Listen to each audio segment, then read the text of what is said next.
la idea és que estem construint a dia d'avui ja un banc de recursos, doncs, a través d'un gestor documental, poder penjar aquests recursos que estiguin a la xarxa, que estiguin a l'abast de tothom.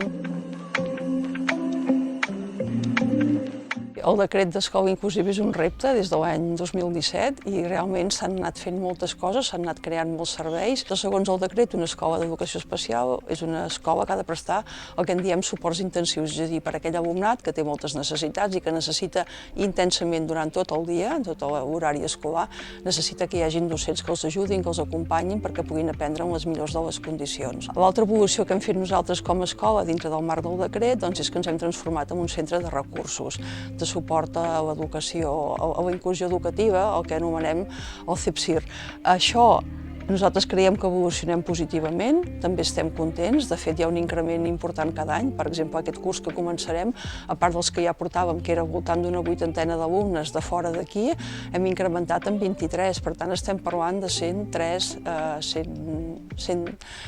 alumnes que portem des del nostre equip. L'oració que fem nosaltres és bona, perquè entenem que en aquest pas d'anar cap a les escoles també desmitifiquem una mica el que és l'escola d'educació especial, perquè podria acabar sent una cosa, un gueto tancat.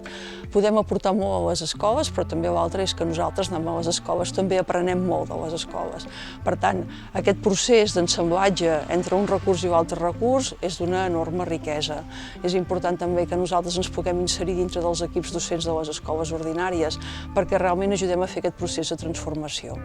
I al fil d'això, doncs aquest any, ja l'any passat vam començar d'una manera tímida, sentant les bases i els criteris, però aquest segon any estem fent un projecte pilot amb l'escola Serra Húnter de Manresa per junts, CEPSIR i l'escola, l'equip directiu i tot l'equip docent de l'escola Serra i Húnter, poder fer aquest projecte de transformació per tal que aquesta escola,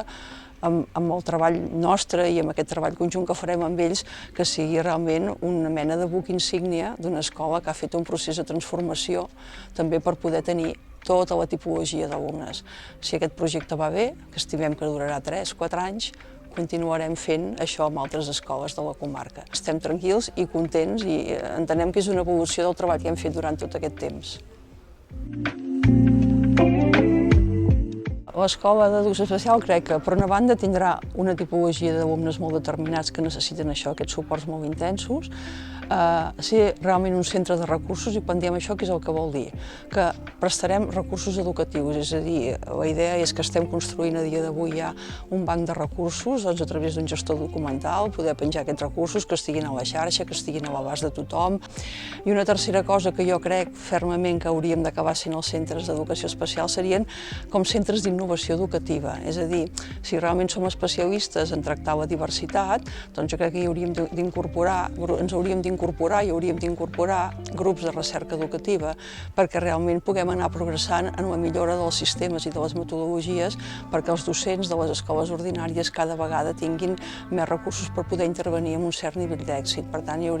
tindríem alumnat,